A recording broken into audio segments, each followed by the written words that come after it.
तो सरकार भले ही यूपी पुलिस को मित्र पुलिस बनाने का प्रयास करती रहती हो, लेकिन पुलिस महकमे के जिम्मेदार अपनी हरकतों से बाज नहीं आ रहे, जिस कारण आए दिन वर्दी की फजीहत होती रहती है। कहीं हिरासत में लोगों को यातना देकर मार दिया जाता है, तो कहीं खुलेआम पुलिस की गुंडई दिखाई देती है। ये गुंडई और अमानवीयता भरे काम सिर्फ सिपाही और दरोगा स्तर के लोग ही नहीं करते, बल्कि पुलिस के बड़े और जिम्मेदार अधिकारी भी इस काम में पीछे नहीं रहते। हाल ही में अंबेडकर नगर में पुलिस हिरासत में 2 लोगों की जान चली गई थी, वो भी इसलिए क्योंकि रिश्वत न देने के कारण पुलिस वालों ने उनकी बेरहमी से पिटाई की थी। आपको दिखाते हैं खास रिपोर्ट।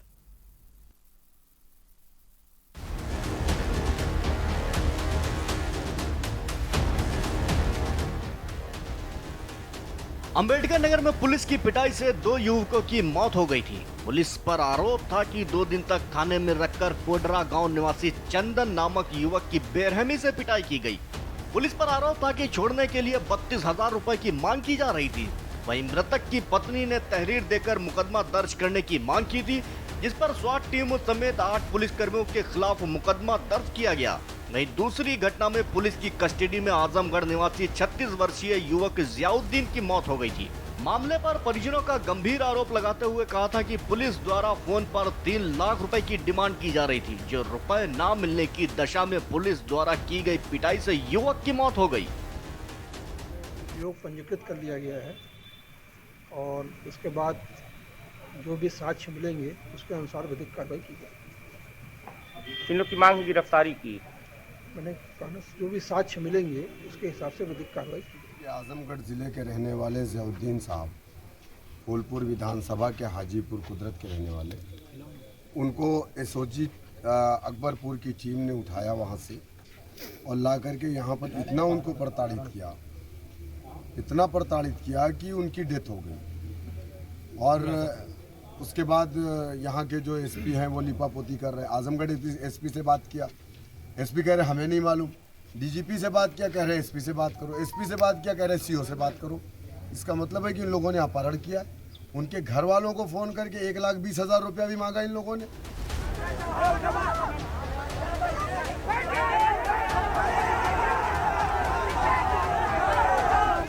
अब आपको दिखाते हैं ये तस्वीरें। इन तस्वीरों में आप थप्पड़ की गूंज को सुन सकते हैं।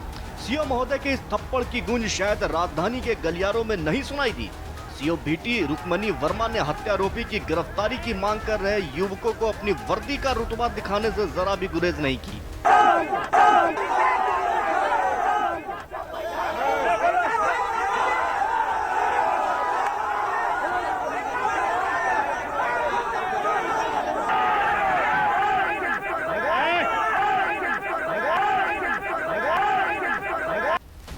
युवक को थप्पड़ मारकर खुद को शाबाशी देना सीओ रुक्मणी को महंगा भी पड़ सकता था, क्योंकि आप तस्वीरों में साफ तौर पर देख सकते हैं कि थप्पड़ के बाद भीड़ कितनी उग्र हो गई और पुलिस कर्मियों को सीओ को बचाना मुश्किल हो रहा था। पुलिस की वर्दी में जितने मेडल होते हैं उससे कहीं ज्यादा दाग लग रहे हैं, लेकिन फिर भी पुलिसकर्मी वर्दी की आड़ में अपनी वीरता के कारनामे करने से बाज नहीं आ रहे और रोजाना पुलिस की फजीहत कराने में लगे हुए हैं। चाहे पुलिस कस्टडी में युवक की मौत हो या फिर सीओ की तानाशाही, जनता के लिए मित्र पुलिस शत्रु पुलिस बनती जा रही है। स्पेशल डेस्क के न्यूज।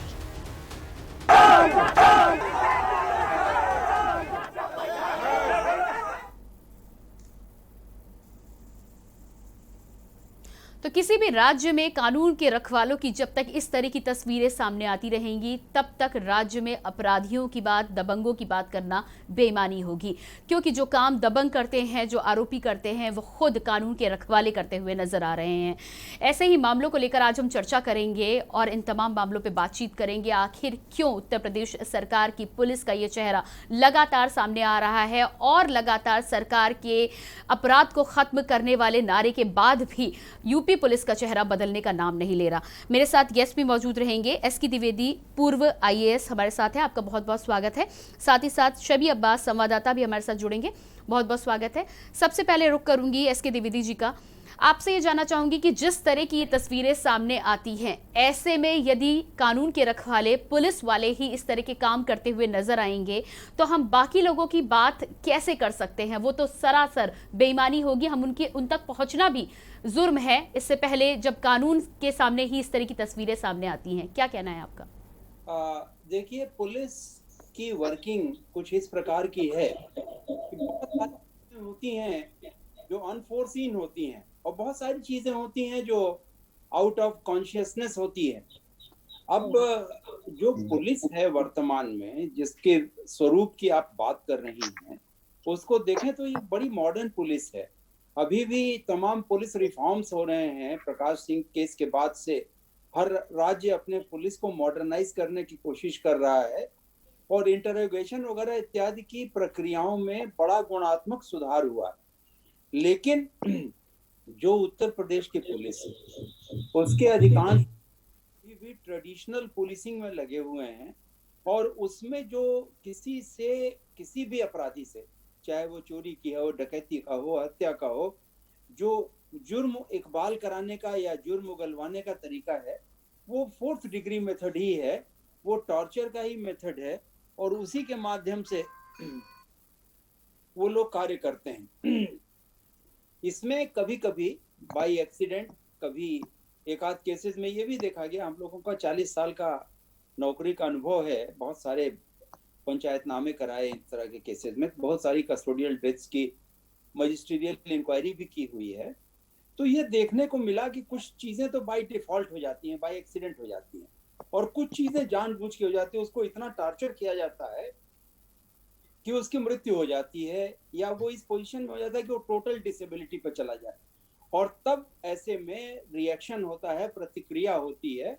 यद्यपि पुलिस फोर्स बहुत स्ट्रांग है भारत में और ब्रिटिश पुलिस फोर्स चली आ रही है पुराने समय की, 1851 का पुलिस एक्ट है, तो आपको ये लगेगा कि वो दबा लिया जाता है, लोगों की आवाज नहीं उठ पाती है और गरीब लोग विशेष रूप से इसके लिए विक्टिम होते हैं, जो न्याय की प्रक्रिया को भी फॉलो नहीं कर पाते हैं, कोर्ट में चैलेंज नहीं कर पाते हैं, प्रॉपर फोरम पर ह्यूमन राइट्स कमीशन में नहीं जा पाते हैं और अल्टीमेटली उनकी आवाज दब जाती है।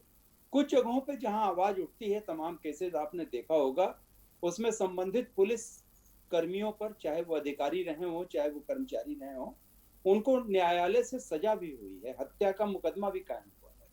ये डिपेंड करता है कि किस प्रकार से पैरवी प्रकरण की हो रही है और बहुत सारे एनजीओ जागरूक जो हैं, लोगों को जागरूक करने में वो इसमें सामने आए हैं और बहुत सारे स्थानों पे मैंने महाराष्ट्र में देखा, मैं कर्नाटका में देख रहा हूँ, उत्तर प्रदेश में भी कुछ चुनिंदा जगहों पे ये शुरू हुआ है कि जहां इस प्रकार की त्रासदी होती है, जहां इस प्रकार का टॉर्चर होता है, वहां पर ये एनजीओ जो है भुक्तभोगियों की मदद के लिए आते हैं और चाहे वो लीगल फोरम पे हो, चाहे वो अन्य फोरम्स पे हो, वो संबंधित भुक्तभोगियों के परिवार की आवाज को उठाते हैं और कई जगहों पर उनको न्याय मिलने में सफलता भी हुई है।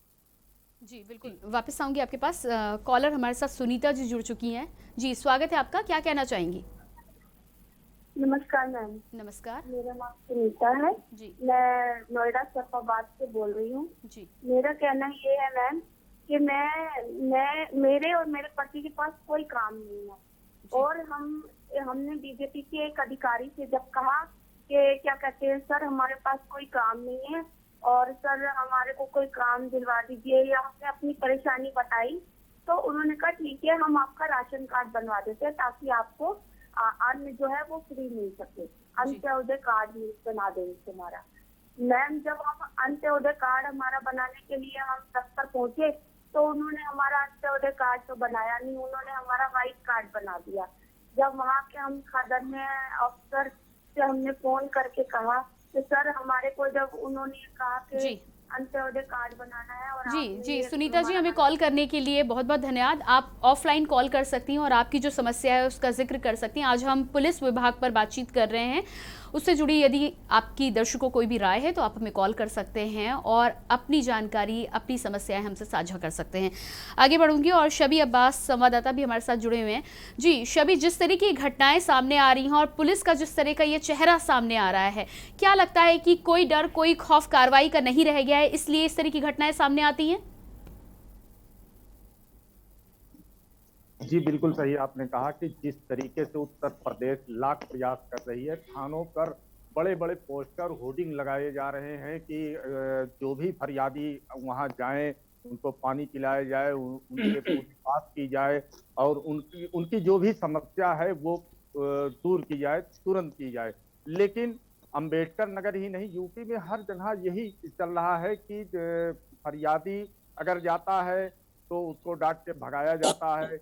अगर कोई काम उसका फंसा हुआ है, किसी मामले में पैरवी करने आया है, तो बगैर पैसे लिए कोई काम नहीं किया जाता है। और रही बात कि अंबेडकर नगर में जो ये घटना इसी हफ्ते में दूसरी घटना है। परिवार वालों का कहना है जो चंदन नाम का व्यक्ति था, इसका कसूर यही था, इसके घर में एक साइकिल बरामद हुई थी। पुलिस आई और उस साइकिल को लेकर जो है उसको उठा के ले गई, थाने में ले गई, 2 दिन तक उसको मारा पीटा। साइकिल चोरी की है, उसने लगातार कहा कि साहब मैंने साइकिल नहीं चोरी की है। अब ये साइकिल मेरे दरवाजे पे कैसे आई ये हमको नहीं पता है। बहरहाल उसको 2 दिन तक टॉर्चर किया गया, मारा गया। उसके बाद उसके परिवार वालों से 32,000 रुपए छोड़ने के नाम पर लिया गया। अब 32,000 रुपया, वो गरीब परिवार, दलित परिवार है, वो किसी तरीके से 32,000 रुपया व्यवस्था, उसके बाद जाके कोतवाल को दिया। उसके बाद फिर जो है 151 में चालान कर दिए। चालान करने के बाद फिर जो है जब वो घर पे आया तो वो आप बीती पूरी कहानी अपने घर वालों से बताई कि हमको कहाँ कहाँ मारा गया, क्या क्या किया गया, वो सारी बात बताया। उसके बाद फिर जो है 151 में जो चालान होती है मजिस्ट्रेट के यहाँ से होती है, वो उसकी भी न तो कोई उसको कागज मिला चालान का, जमानत का, ना ही कोई ऐसा कोई प्रूफ दिया गया। फिर उसके बाद उससे जो है 2,500 रुपया और लिया गया कि जो है 2,500 रुपया और तुमको देना पड़ेगा।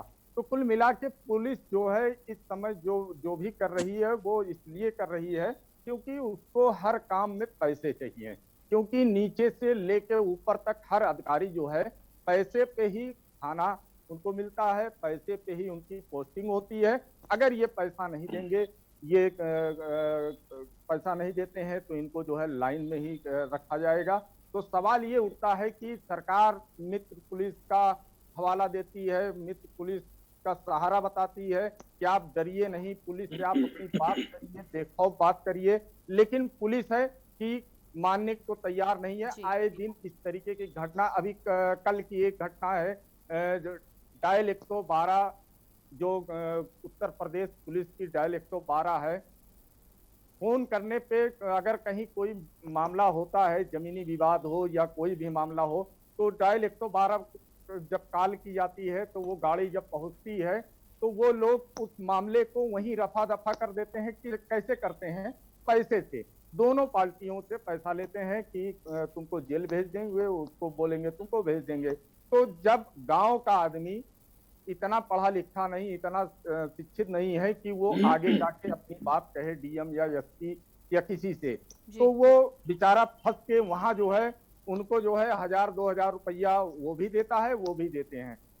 मामला वहीं रफा दफा करके फिर कहीं न कहीं इस तरीके का मामला जब वहीं गांव में ही रफा दफा हो जाता है, अगर अगले ने पैसा दिया है, उसने भी दिया है, तो लोगों में ये होता है कि क्या हुआ, पुलिस आई थी, हमने पैसा दे दिया, हमको छोड़ दिया। तो फिर मामला ये कहीं न कहीं रंजिश में बदल जाता है। तो पुलिस जिस तरीके से कार्रवाई कर रही है ये बहुत ही निंदनीय है। इस तरीके की पुलिस को नहीं करना चाहिए। जी बिल्कुल, ये शर्मसार कर देने वाली घटनाएं सामने आ रही हैं। हमारे साथ उमेश जैन कॉलर जुड़े हुए हैं। जी उमेश जी, स्वागत है आपका, क्या कहना चाहते हैं? हाँ जी, नमस्ते मैडम जी। मैं ये कहना चाह रहा था कि उत्तर प्रदेश में जो पुलिस का शासन है वो बिल्कुल पटरी से उतर गया है। जी हाँ, हाँ, नमस्ते मैडम। जी जी नमस्कार, अपनी बात पूरी करें, हम सुन पा रहे हैं आपको। चाह रहा था कि उत्तर प्रदेश में पुलिस का राज बिल्कुल खत्म हो गया है।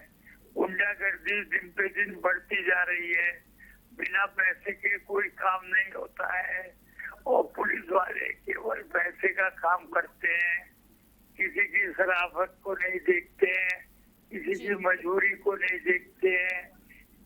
आदमी की कोई सुनता नहीं है, और प्रशासन के पास जाओ वो भी चरखा देता है। इसलिए बहुत बुरा हाल हो चुका है। शासन को इस तरफ ध्यान देना जी चाहिए। बिल्कुल ठीक कहना है आपका। जी उमेश जी ठीक कहना है आपका। अगले कॉलर भी हमारे साथ कुरुक्षेत्र से चंद्र प्रकाश जुड़े हुए हैं। जी चंद्र प्रकाश, स्वागत है आपका, क्या कहना चाहते हैं? मैं ये कहना चाहता हूँ कि आप उत्तर प्रदेश के मामले को उठाने का अधिकार रखते हैं, क्योंकि के न्यूज का जो ब्रॉडकास्टिंग सेंटर है वो नोएडा है। मैं ये कहना चाहता हूँ कि उत्तर प्रदेश क्यों, पूरे भारत की पुलिस सब जगह जो है ना बेड़ा गर्क है जी। पुलिस प्रशासन जैसे चाहे किसी को पकड़ के अंदर कर दे और फिर उससे पैसे ले।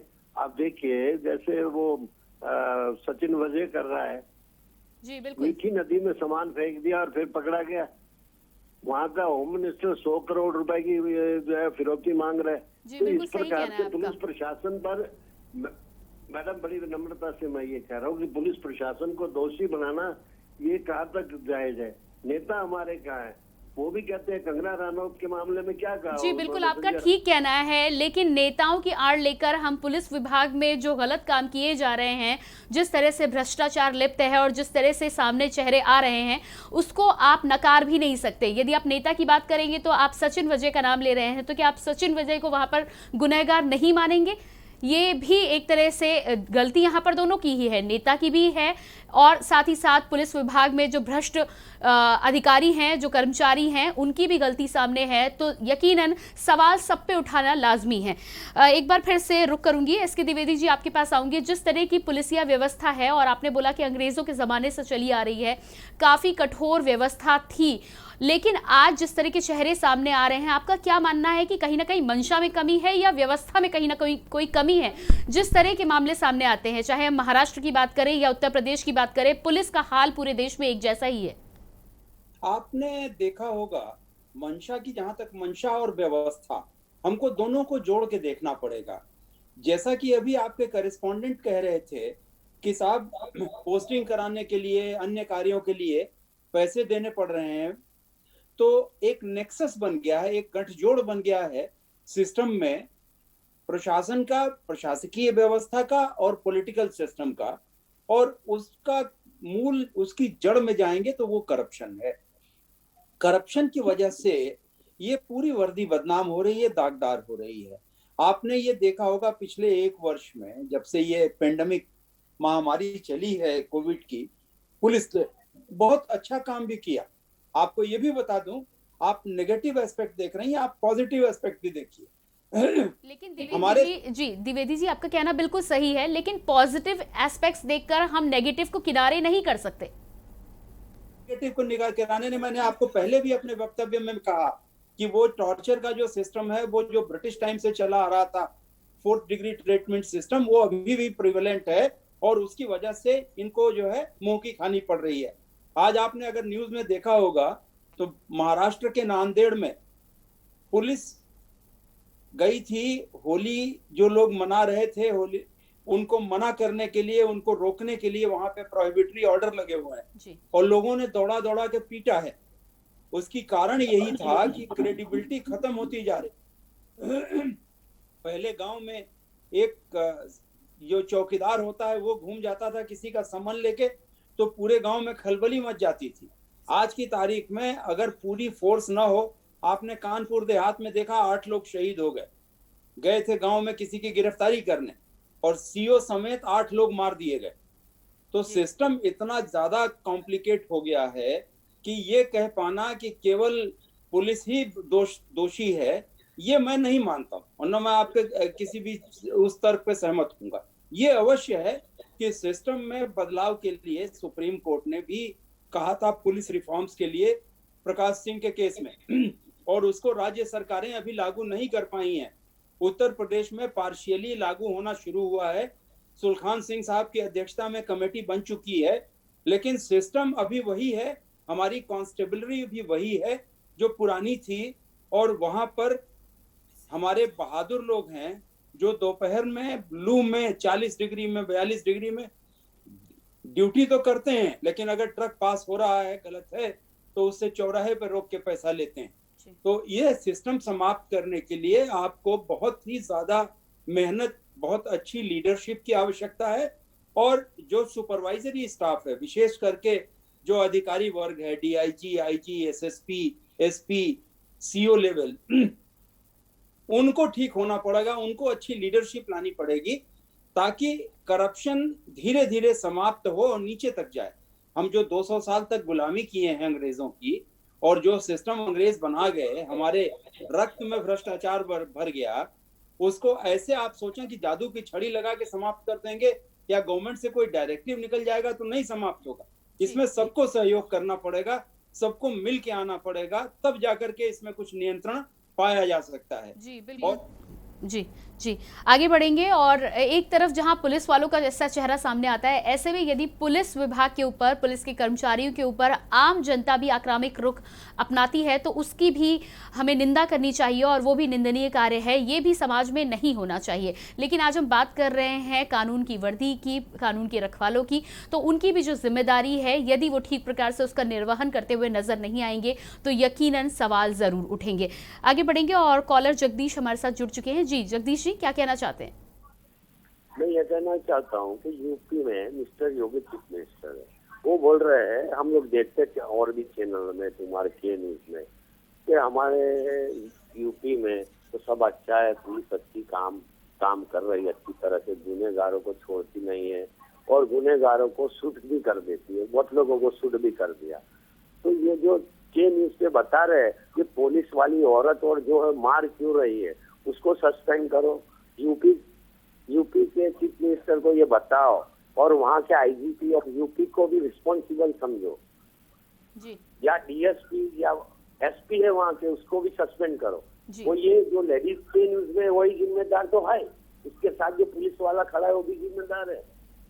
तो वो लोग जिम्मेदार नहीं है क्या? वहाँ के जो पुलिस के मिनिस्टर है, पुलिस के सचिव है, मिस्टर योगी है, वहाँ का सीपी है जो भी, या डीवाईएसपी एसपी है, जो अगर गांव है वहाँ पर, ये न्यूज में बताया, तो उन लोगों पर भी एक्शन लेनी चाहिए। सिर्फ ये पुलिस वाली औरत और वो पुलिस वाला या पीआई वहाँ का जो है थानेदार, उससे लेने से क्या मतलब? ये तो करप्शन और मारामारी तो पुलिस गलत इस्तेमाल करी अपने जो अधिकार है उसका गलत करी। ठीक कहना है आपका, ठीक कहना है। अगले कॉलर हमारे साथ अभिषेक भी जुड़े हुए हैं, उनसे जान लेते हैं क्या राय है उनकी। जी अभिषेक जी, क्या कहना चाहते हैं? हमारी राय यही है, देखिए जो पुलिस जो तरक्की पर हाथ उठाई है तो एकदम गलत है। पहले तो अगर आदमी बैठा, अभी घड़ी में बैठे होंगे, अगर बच्चे में बैठे हैं, थोड़ा उनसे थोड़ा बातचीत करना चाहिए। वो क्या कह रहे हैं, क्या नहीं, सीधा पुलिस आती है, सीधा मारना पीटना स्टार्ट कर देती है, ये सब गलत बात है ना जी। तो आप जैसे आप जनता की सेवा के लिए ही लगे हैं, जनता की जो परेशानी उनको दूर करने के लिए है, तो आप आते ही लोग मारने पीटने लगते हैं, सब गलत बात है। जी बिल्कुल सही कहना है आपका। जी अभिषेक, हमें कॉल करने के लिए बहुत बहुत शुक्रिया। और लगातार हम आज कानून के रखवालों की बात कर रहे हैं, वर्दी के कंस की बात कर रहे हैं। जहां पुलिस अपना काम करती हुई नजर आती है वहां उसकी तारीफ की जाती है, लेकिन कहीं ना कहीं वर्दी धारकों में संवेदनशीलता की कमी नजर आती है, मंशा की कमी नजर आती है, और भ्रष्टाचार तो पहले से ही व्याप्त है। इन तमाम चीज़ों को एक बार फिर से नए सिरे से सुधारने की ज़रूरत है। हम लगातार चर्चा को ज़रूर आगे बढ़ाएंगे, लेकिन उससे पहले वक्त तो चला एक छोटे से ब्रेक का। जल्द हाजिर होते हैं।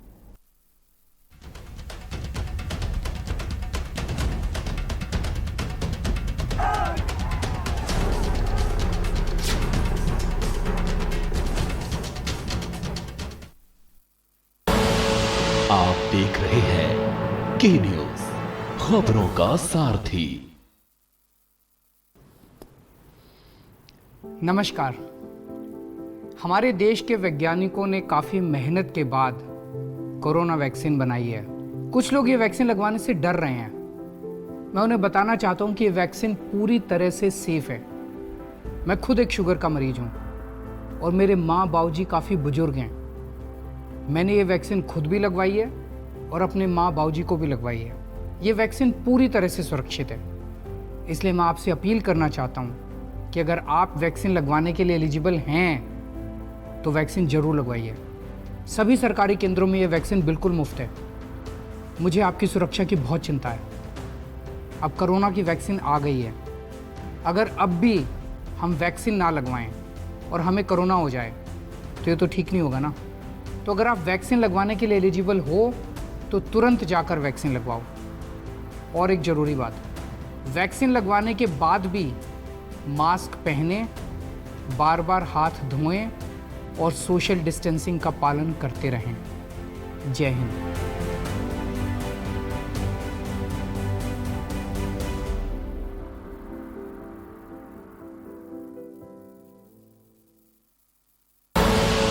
आप देख रहे हैं के न्यूज, खबरों का सार।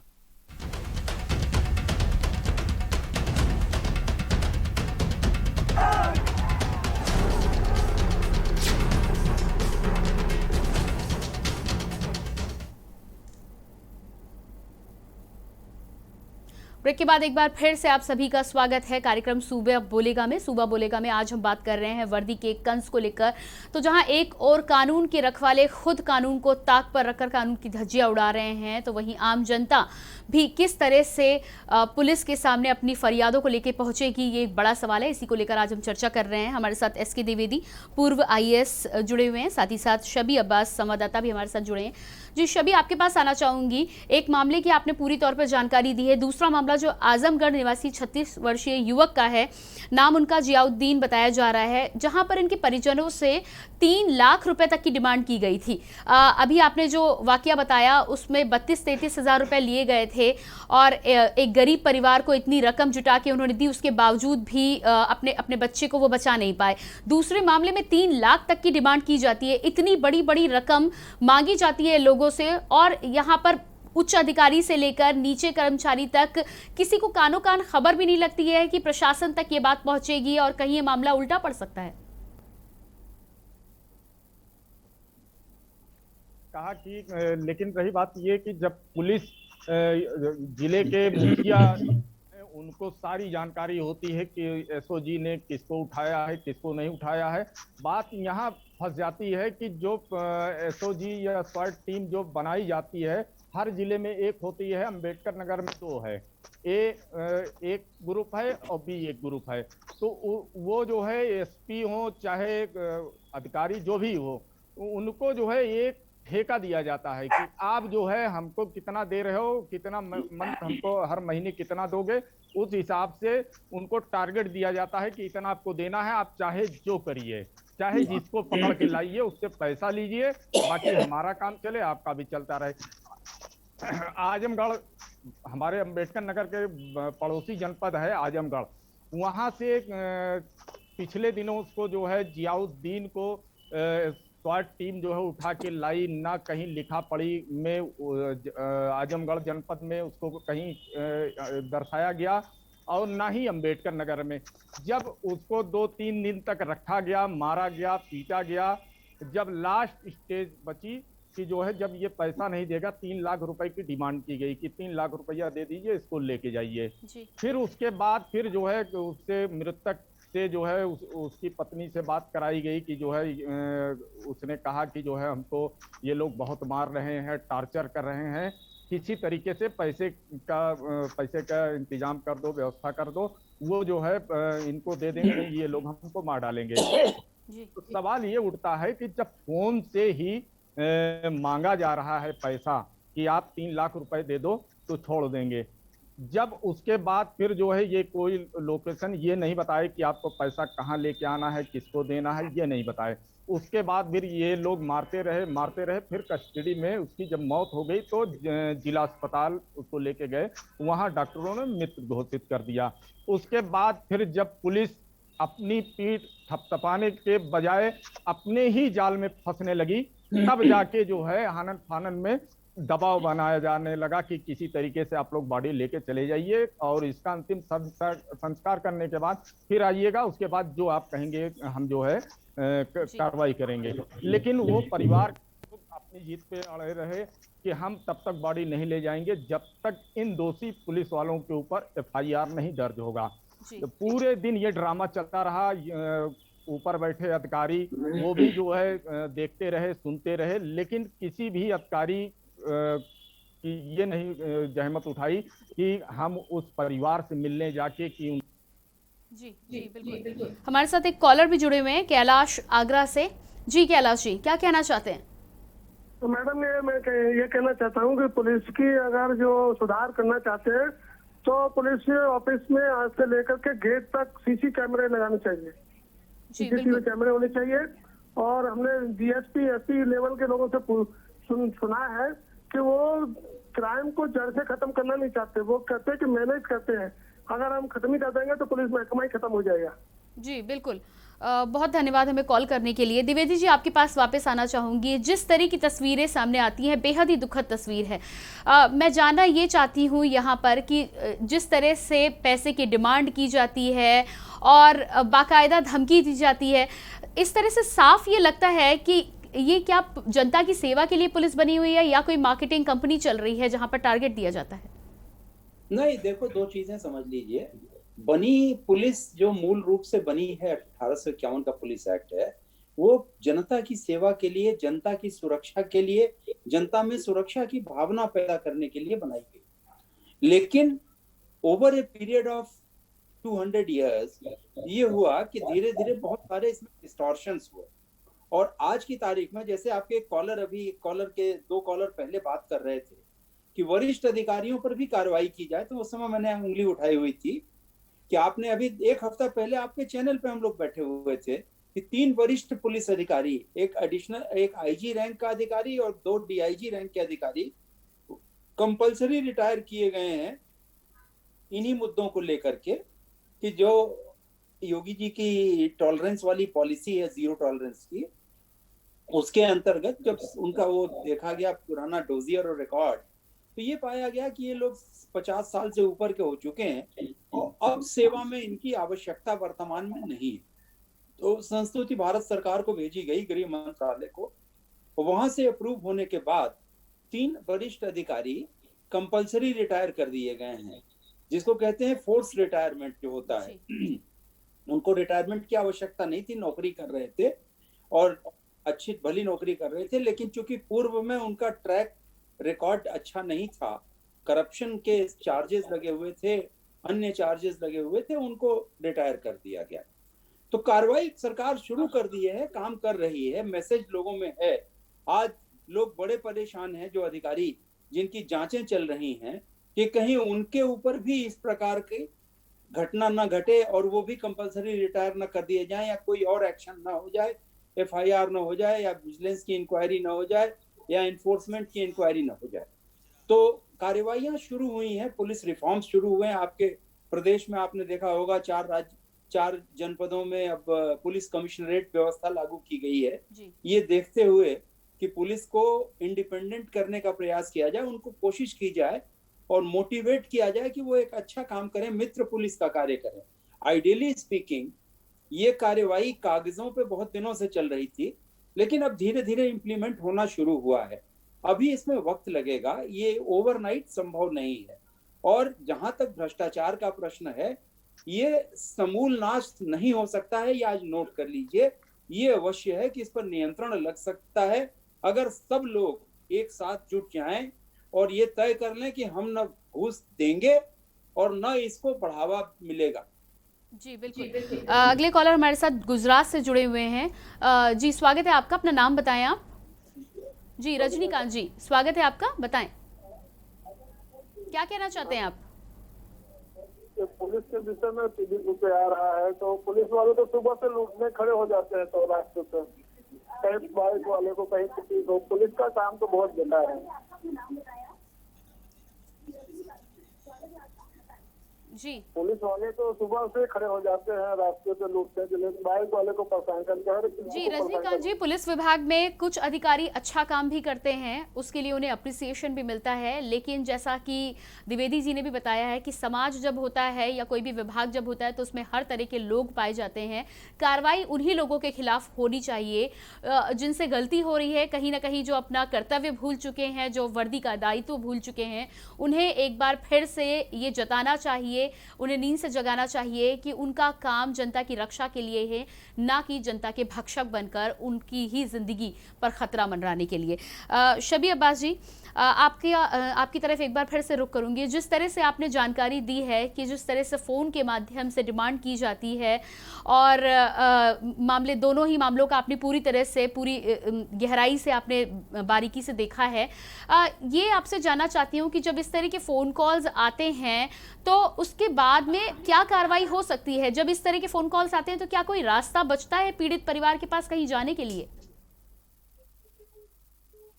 जी देखिए, पीड़ित परिवार अगर उस पढ़ा लिखा सक्षम है तब तो वो आगे तक मानवाधिकार है उसके ऊपर भी है, कोर्ट का सहारा भी ले सकता है। लेकिन जो गरीब तबका है वो तो पुलिस देखने ने उसको डांट दिया तो वो बेचारा तो वो किनारे हो जाता है कि हम जो है अगर इनके खिलाफ कहीं कोई एप्लीकेशन या किसी से शिकायत करेंगे तो ये हमको उल्टे ही बंद कर देंगे। तो मामला ये फंस जाता है कि अगर पढ़ा लिखा तबका है, पहुंच वाला है, उसको कानून के बारे में जानकारी है, तब तो वो आगे तक जाता है। हर एक मतलब मुख्यमंत्री पोर्टल तक जाएगा, मुख्यमंत्री तक जाएगा, सब कुछ करेगा। लेकिन जो गांव देहात में जो अभी चंदन नाम का युवक जिसको पुलिस ने पीट के मार डाला, वो परिवार मैं अभी उस पर जा रहा हूँ, रहने के लिए उसके पास पक्का मकान नहीं है, छप्पर है और पढ़े लिखे नहीं, एससी जात के वो लोग हैं। अब ये बताइए कि अगर पुलिस उनको दबाव बनाएगी कि आपको कुछ नहीं करना है, हम समझौता करना है, तो वो बेचारे क्या करेंगे? उनके पास कोई ऑप्शन ही नहीं है, क्योंकि पुलिस से दुश्मनी भी वो नहीं ले सकते और पुलिस के खिलाफ वो जा भी नहीं सकते। तो अगर शबी जी, द्विवेदी जी से भी जान लेते हैं कि ऐसे केसेस में पीड़ित परिवार को क्या करना चाहिए। द्विवेदी जी, आपसे सवाल मेरा यही है कि यदि इस तरह की कोई बात सामने आती है और पीड़ित परिवार जो है उसके पास कोई रास्ता नहीं बचता है, पुलिस के पास वो जा नहीं पाता है क्योंकि प्रताड़ना वहीं से मिल रही है, तो क्या रास्ता है उसके पास में? के लिए देखिए, आइडियल रूप में ये है कि जिला लेवल पर जिस जिले का ये केस है उस जिले के जिलाधिकारी और डिस्ट्रिक्ट जज की अध्यक्षता में एक समिति बनी हुई है, परिवाद समिति कहते हैं, वहां पर वो अपनी दरखास्त दे सकता है। वो लोग वकील अपॉइंट करेंगे, इसको पैसा वकील का भी नहीं देना पड़ेगा और वहां से मॉनिटरिंग होती है। आजकल उन लोगों ने इसकी कंप्यूटराइज व्यवस्था शुरू की है। लेकिन दुर्भाग्य हमारे देश का ये है कि जैसा कि आपके संवाददाता बता रहे थे कि गरीब लोगों की कोई सुनने वाला नहीं है और गरीबों को उनके अधिकार के बारे में जानकारी भी नहीं है। अभी राष्ट्रीय स्तर पर इस संबंध में पूर्व राष्ट्रीय मानवाधिकार आयोग के अध्यक्ष और पूर्व सर्वोच्च न्यायालय के मुख्य न्यायाधीश माननीय केजी बालाकृष्णन जी ने अब एक एनजीओ बनाया है जिसका नाम है पब्लिक पुलिस। और पब्लिक पुलिस का उद्देश्य यही रखा है कि जो इस प्रकार की गलतियां हो रही हैं, पुलिस के द्वारा इस प्रकार का जो टॉर्चर का अप्रोच हो रहा है, उसको वॉलंटियर्स के माध्यम से आगे बढ़ाया जाए या सक्षम फोरम पे ले जाकर के उसको हाईलाइट किया जाए ताकि पीड़ित परिवारों को न्याय मिल सके। और ये बड़ा सफल प्रयोग उनका चल रहा है। उत्तर प्रदेश में ये चैप्टर बन चुका है, राजस्थान में बन चुका है, तमिलनाडु में बन चुका है और अब संभवतः उत्तराखंड में मई में बनने जा रहा है जी। तो लोगों को, जो श्रोता सुन रहे हैं, वो जान लें कि पब्लिक पुलिस वो देखेंगे तो उनको पोर्टल भी मिल जाएगा, पर फोरम पे भी वो अप्रोच कर सकते हैं और उनके वॉलंटियर्स जो हैं इसमें उनको वांछित सहयोग, जो वैधानिक सहयोग है, वो दिलाएंगे ताकि पुलिस इसमें कोई जाति न कर पावे। आपने देखा होगा पुलिस थाने के अंदर मर्डर हो गया और पता लगा पुलिस ने ही गवाही देने से मना कर दिया जी। ये बड़ा अनफॉर्चुनेट इंसिडेंस है इंडिया में जो हो रहा है और इसमें जब तक कंट्रोल नहीं किया जाएगा तब तक ये घटनाएं बढ़ती रहेंगी। लोगों को जागरूक होने की आवश्यकता है, लोगों को अपनी आवाज उठाने की आवश्यकता है। जो विधिक फोरम है उन पर इस विषय में कंप्लेंट करने की जरूरत है। मानवाधिकार आयोग बने हुए हैं, हालांकि मानवाधिकार आयोग मैं देख रहा हूँ आजकल बहुत सफल नहीं है, वो बहुत इफेक्टिवली काम नहीं कर पा रहे हैं। मैं यहाँ सेक्रेटरी था यूपी मानवाधिकार आयोग का, लेकिन दुर्भाग्य ये है कि इस प्रकार की घटनाओं में उनको स्वतः से ज्ञान लेना चाहिए और कार्रवाई को आगे बढ़ाना चाहिए ताकि कम से कम गरीब लोगों को न्याय मिल सके और तभी संभव है कि गरीबों को कुछ फायदा मिल पाएगा, कुछ जो आप सोच रही हैं वो जी। हो पाएगा, उनकी मदद हो पाएगी। जी बिल्कुल। वापस आऊंगी आपके पास में। रविंद्र जी अगले कॉलर हमारे साथ जुड़े हुए हैं। जी स्वागत है आपका। जी जी रविंद्र नमस्कार। जी नमस्कार। जी मैं ये कहना चाह रहा था कि उत्तर प्रदेश में जो इस प्रकार की घटनाएं हो रही हैं, तो इन घटनाओं को रोकने के लिए इन महोदय के खिलाफ क्या कार्रवाई की जाएगी और इस तरीके से कानून का राज करने वाले कानून को किस तरीके से वापस लाया जाएगा जिससे कि जनता में उनका विश्वास बढ़ सके। जी बिल्कुल। जी द्विवेदी जी, हमारे कॉलर का भी यही सवाल है यहाँ पर कि इस तरह की जो घटनाएं होती हैं उसके लिए क्या कुछ कार्रवाई होगी कि जनता का एक बार फिर से विश्वास कायम हो सके पुलिस व्यवस्था पर और साथ ही साथ पुलिस वालों पर भी। देखिए ऐसा है कि इसके लिए मैंने आपको शुरू में ही कहा कि दोनों तरफ से कार्रवाई करनी पड़ेगी। जो लीडरशिप है, हमारे जो वरिष्ठ अधिकारी हैं, डायरेक्टर जनरल ऑफ पुलिस हैं, एडीजीज हैं, आईजीज हैं, डीआईजीज हैं, जो पर्यवेक्षणीय अधिकारी हैं, उनको फील्ड में इफेक्टिव होना पड़ेगा और लोगों को मोटिवेट करना पड़ेगा अपने सबऑर्डिनेट्स को कि वो लोगों की सहयोग के लिए, लोगों की मदद के लिए बने हैं। उनको अच्छी खासी तनख्वाह दी जाती है इसी काम के लिए, तो वो अपना वो कार्य करें बजाय इसके की वसूली करें। दूसरा फोरम है राज्य मानवाधिकार आयोग और केंद्र मानवाधिकार आयोग। जहां भी इस प्रकार की चीज होती है, आवश्यक नहीं कि पीड़ित परिवार, उस क्षेत्र का कोई भी जागरूक नागरिक एक सिंपल पत्र के माध्यम से इस चीज को उठा सकता है। तीसरा प्रश्न है, आपका जो मीडिया है, आपका जो प्रिंट मीडिया है, इलेक्ट्रॉनिक मीडिया है, इस तरह की जो घटनाएं उनके संज्ञान में आती हैं उनको हाईलाइट्स कर सकता है, जिसका संज्ञान कुछ स्थानों पर जो जागरूक कोर्ट्स हैं वो भी ले रही हैं, मानवाधिकार आयोग भी ले रहे हैं।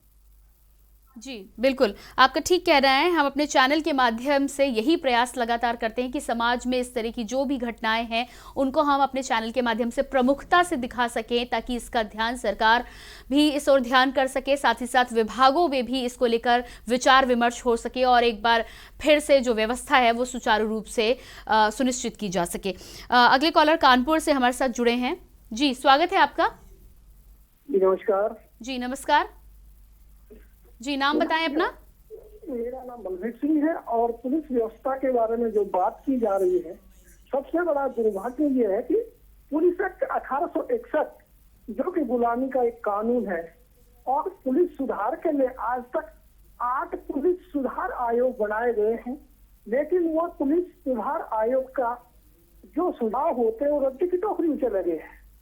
बड़ा दुर्भाग्य है इस देश का कि पुलिस सुधार के नाम पे केवल आयोग बनाए जाते हैं, उनको इम्प्लीमेंट नहीं किया जाता।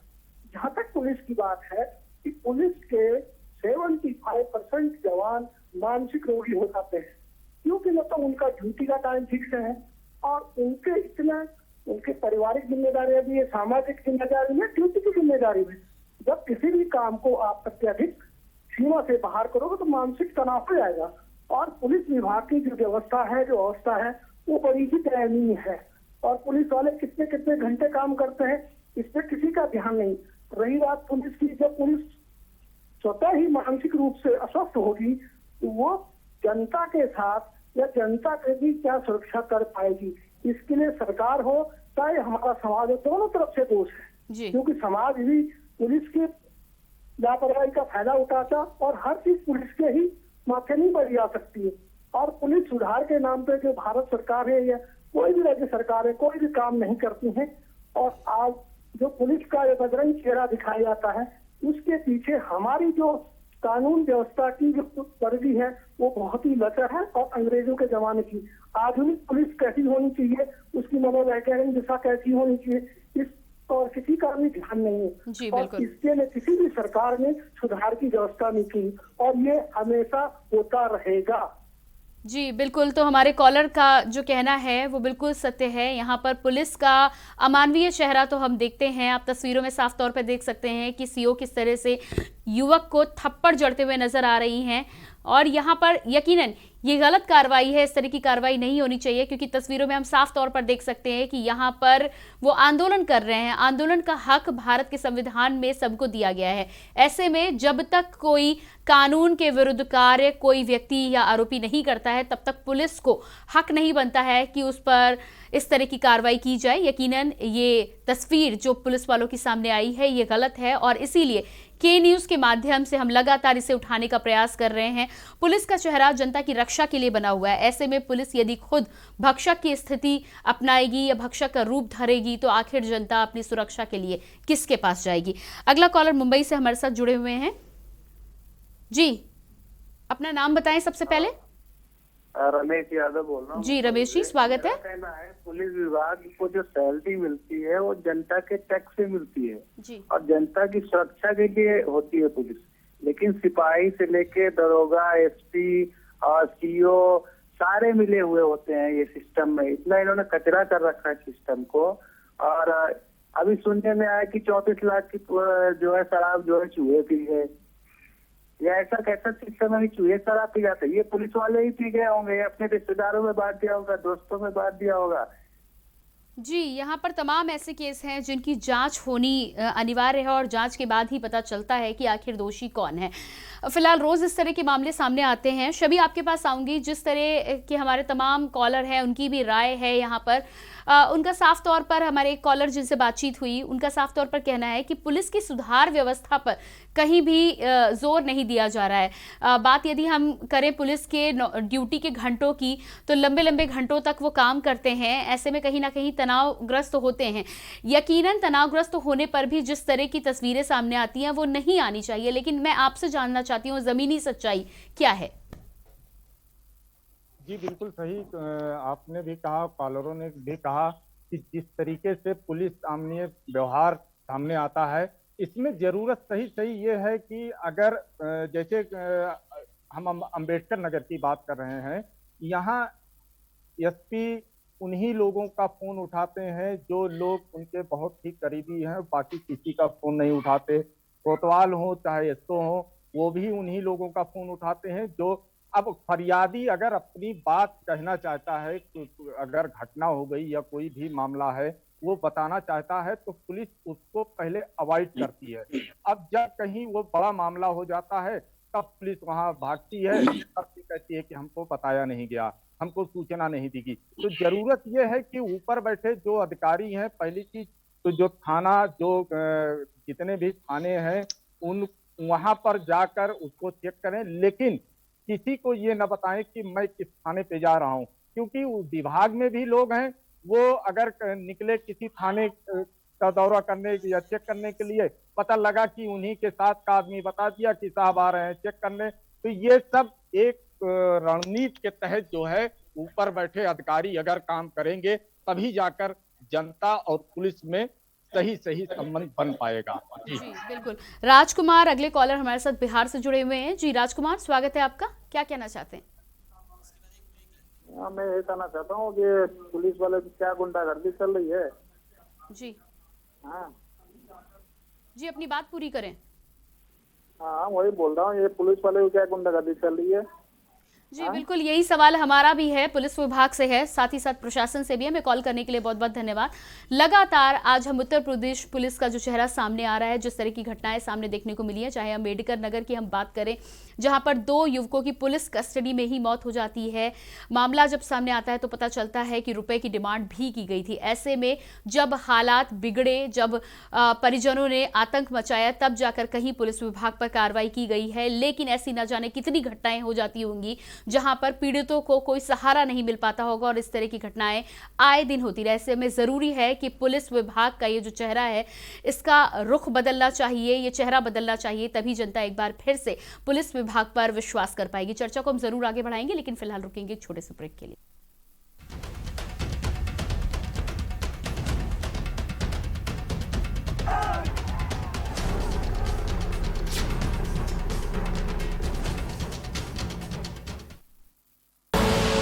आप देख रहे हैं के न्यूज, खबरों का सारथी।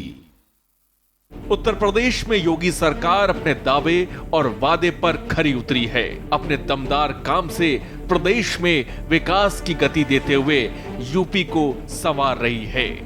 यूपी में जो 70 सालों से नहीं हुआ, उसे योगी सरकार ने 4 सालों में कर दिखाया है।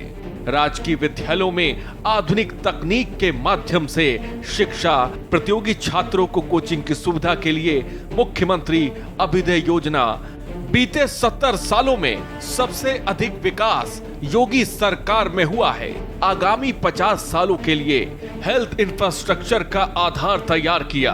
15 लाख से अधिक लोगों का कोरोना वैक्सीनेशन आयुष्मान योजना में 1.18 करोड़ परिवारों को 5 लाख का कवर दिया। 40 लाख से अधिक प्रधानमंत्री आवास की स्वीकृति और निर्माण। 4 सालों में 4 लाख से ज्यादा युवाओं को सरकारी नौकरी। गन्ना किसानों को 1.25 लाख करोड़ का रिकॉर्ड भुगतान। 341 किलोमीटर लंबे पूर्वांचल एक्सप्रेसवे का तेजी से निर्माण। 2 करोड़ 61 लाख शौचालयों का निर्माण कराया। योगी सरकार ने विकास की दृढ़ इच्छा शक्ति से अपने काम के दम पर यूपी की तस्वीर बदल कर रख दी है। काम दमदार योगी सरकार। खुदी को आजमाया है तो ये अंदाज आया है। खुदी को आजमाया है तो ये अंदाज आया है। तुम में भी मैं हूं शुद्ध प्लस पान मसाला। आप सभी को गोल्डी मसाले की ओर से हैप्पी होली। आप सभी को गोल्डी मसाले की ओर से हैप्पी होली। आप देख रहे हैं के न्यूज, खबरों का सार।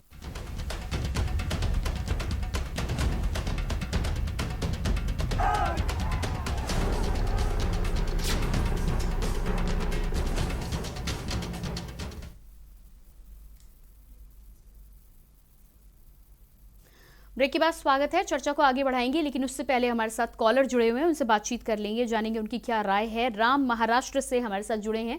जी राम, स्वागत है आपका, क्या कहना चाहते हैं? जी राम, अपनी बात रखें, आप क्या कहना चाहते हैं? दूसरे कॉलर भी हमारे साथ जुड़े हुए हैं, पटना से संजय हमारे साथ लाइन पर हैं। जी संजय जी, संजय जी क्या कहना चाहते हैं आप? ये जो आप अभी दिखा रहे हैं पुलिस का चेहरा, ये आंदोलनकारी व्यक्तियों के साथ। जी हेलो जी, ये पुलिस का जो चेहरा आप दिखा रही हैं, ये चेहरा उनका है नहीं। ये चेहरा ओरिजिनल में पॉलिटिकल व्यक्ति लोग का है जो बना के अपने पास रखे हुए। जी बहुत बहुत धन्यवाद हमें कॉल करने के लिए। द्विवेदी जी, आपके पास एक बार फिर से आऊंगी। पुलिस विभाग की हम लगातार बात कर रहे हैं, जिस तरह की बातें हमारे कॉलर भी कह रहे हैं, कहीं ना कहीं आपका ये मानना है कि व्यवस्था बहुत पुरानी है लेकिन कड़ी है। लेकिन आज के सापेक्ष में अगर मैं देखूं, आज जो व्यवस्था चल रही है, पहला सवाल तो ये है कि क्या यहाँ पर सुधार की ज़रूरत है, कैसे होना चाहिए। दूसरा सवाल ये भी उठता है कि क्या कहीं ना कहीं प्रशासन यहाँ पर कमज़ोर हो जाता है, या प्रशासन की तरफ से जो नेतृत्व आना चाहिए, जो लीडरशिप आनी चाहिए, उसमें कमी होती है, इसलिए इस तरह का चेहरा सामने आता है? देखो, दोनों बातों पे मैं आपको बता दूं कि सबसे पहले तो पुलिस की व्यवस्था जो चुस्त दुरुस्त तभी होगी जब उसकी लीडरशिप सही होगी। आपने देखा, वही सोल्जर्स आर्मी में है, वही सोल्जर्स पैरामिलिट्री फोर्सेस में है, कितने डिसिप्लिन्ड हैं और कितने ढंग से काम कर रहे हैं। वो इसी बैकग्राउंड से जाते हैं जिस बैकग्राउंड से पुलिस कांस्टेबलरी आती है। लेकिन लीडरशिप में फर्क है। वहां आप देखोगे तो हमारा यंग अफसर बॉर्डर पर पहले शहीद होता है, बाद में सोल्जर मरता है। यहाँ पर उल्टा है, यहाँ पर पूरी कांस्टेबलरी आगे है, और इसीलिए इस प्रकार की चीजें हो रही हैं कि लोग फील्ड में जाने को अवॉइड करते हैं। सीनियर अफसरान, फील्ड में लीडरशिप की कमी है, और उसका फायदा जो है लोअर कांस्टेबलरी उठाती है। अब मेन बात ये रह गई, जो आपके एक कॉलर कर रहे थे कि साहब पुलिस बड़े स्ट्रेस में काम करती है, तो ये फैक्ट है। हमारा जो एलोकेशन है पुलिस का, जो आबादी के हिसाब से होना चाहिए, वो उसके 1/6 से भी कम है। हमारे पास जो पुलिस फोर्स है आज की तारीख में उत्तर प्रदेश में, वो पर्याप्त नहीं है। दूसरा, जो फोर्स उपलब्ध भी है वो अपना कार्य कम कर रही है। उसके पास वीआईपी ड्यूटीज, सिक्योरिटी ड्यूटीज और अन्य तरह के। द्विवेदी जी, एक सवाल यहाँ पर ये भी बनता है, जैसा कि आपने आर्मी की बात की है, तो यदि स्ट्रेस में पुलिस विभाग काम करता है तो आर्मी पर भी उतना ही स्ट्रेस होता है। वो तो सालों सालों तक अपने घर भी नहीं जाते। ये सही बात है, लेकिन उनकी लीडरशिप, उनका मोटिवेशन इतना अच्छा है कि वो काम करते हैं। हम लोगों ने काम किया, मैं सेना से ही आया हूँ सिविल सर्विसेज में, और हमने वहां भी देखा है, यहाँ भी देख रहा हूँ। यहाँ लीडरशिप की कमी है। यहाँ बेसिक चीज ये है कि जो लोग एकेडमी में जाते हैं वहां पर उनको केवल ये सिखाया जाता है कि आईपीसी क्या है, सीआरपीसी क्या है, फिजिकल लीडरशिप फील्ड में क्या होनी चाहिए उसकी बहुत, और उसी का नतीजा ये है कि पुलिस आउट ऑफ कंट्रोल होती जा रही है उनके। आपने देखा अभी एक सप्ताह पहले एटा में, आपके ही चैनल पे हम लोग बैठे हुए थे, वो कांस्टेबल हेड ये सब इंस्पेक्टर था, यंग सब इंस्पेक्टर था 30-32 साल का। वो किसी गांव में दो भाइयों के बीच में झगड़ा तय कराने गया था और एक भाई ने उठा के उसको गोली मार दी, वो बेचारा वहीं पर शहीद हो गया। हालांकि माननीय मुख्यमंत्री जी ने उसको 50 लाख रुपए की सहायता की घोषणा की है, लेकिन वो जो लॉस हो गया उनका जी, वो रिपेयरेबल नहीं है, वो वापस आदमी नहीं आएगा। आप जो इन लोगों की बात सुन रही हैं उसके साथ ये भी देखिए कि हम कितने रिस्क में, कितने दुरूह परिस्थितियों में काम करते हैं। अभी कोविड चल रहा था, सब लोगों को ये था कि लॉकडाउन होगा। लॉकडाउन कौन लगवा रहा था? कहाँ घूम रही थी पुलिस की गाड़ियां? कौन लोग थे उन गाड़ियों में? आप देखिए, जान को हथेली पर रख के वो काम करते हैं। तो बजाय इसके कि उसको अप्रिशिएट किया जाए, उसको सदैव क्रिटिसाइज नहीं करना चाहिए। ये अवश्य है कि ब्लैक शीप्स हैं विभाग में जो कर रहे हैं और ज्यादा संख्या में हो गए हैं, उन पर नियंत्रण की आवश्यकता है, उन पर प्रभावी कार्रवाई होनी चाहिए, ये बिल्कुल सत्य है। लेकिन उसके साथ ये अप्रिसिएशन होना चाहिए कि कोरोना वॉरियर्स में हमारी भारत सरकार ने, हमारी प्रदेश की सरकारों ने इन लोगों की सेवाओं को रिकॉग्नाइज किया। उस समय जब सामान्य व्यक्ति सड़क पर नहीं निकल रहा था, ये लोग अपनी सुख सुविधा छोड़ करके, रिस्क लेकर के, हर जगह अस्पताल घूम करके, एरियाज में घूम करके शांति व्यवस्था स्थापित कर रहे थे, लॉकडाउन लगवा रहे थे ताकि लोग सुरक्षित रह सकें, जो इनका मुख्य उद्देश्य है कार्य करने का। जी बिल्कुल द्विवेदी जी, बहुत बहुत धन्यवाद हमें समय देने के लिए। साथ ही साथ शबी अब्बास, आपका भी बहुत बहुत शुक्रिया। तो आज हम चर्चा कर रहे थे वर्दी के कंस को लेकर, और चर्चा में जहां तक मामला सामने आया है वो ये है कि यदि पुलिस विभाग में जो अच्छा काम करते हैं उनकी तारीफ ज़रूर होनी चाहिए, लेकिन कहीं से यदि तस्वीर खराब आती है तो हम अपने चैनल के माध्यम से उसे आप तक लाने का प्रयास करते हैं, सरकार तक पहुंचाने का प्रयास करते हैं, ताकि कहीं ना कहीं सुधार की जो गुंजाइश है उस पर काम किया जा सके और एक बार फिर से व्यवस्था को पूरी तरह से सुधारा जा सके। फिलहाल इस कार्यक्रम में इतना ही। बाकी खबरों के लिए आप लगातार बने रहिए के न्यूज़ इंडिया के साथ। नमस्कार।